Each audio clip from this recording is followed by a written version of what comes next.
மேற்கு தொடர்ச்சி மலையில் பெய்த கனமழை காரணமாக குற்றாலம் மெயினருவில் திடீர் வெள்ளப்பெருக்கு. இதனால் சுற்றுலா பயணிகள் குளிக்க தடை விதிக்கப்பட்டது. தமிழகத்தில் வடகிழக்கு பருவமழை முடியும் நிலையில் நெல்லை, தூத்துக்குடி, தென்காசி மாவட்டங்களில் கடந்த சில நாட்களாக கடும் குளிர் நிலவி வருகிறது.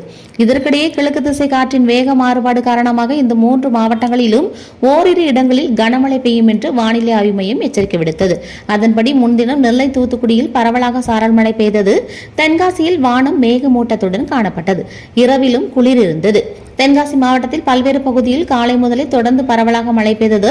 இதன் காரணமாக பல்வேறு நீரோடைகளில் தண்ணீர் வரத்து தொடங்கி அதிகரித்து காணப்பட்டது. அதே நேரத்தில் மேற்கு தொடர்ச்சி மலைப்பகுதியிலும் பலத்த மழை பெய்தது. இதனால் மாவட்டத்தில் உள்ள முக்கிய சுற்றுலா தலமான குற்றால அருவிகளுக்கு தண்ணீர் வரத்து அதிகரித்து காணப்பட்டது. இதில் மெயின் அருவியில் திடீரென வெள்ளப்பெருக்கு ஏற்பட்டது.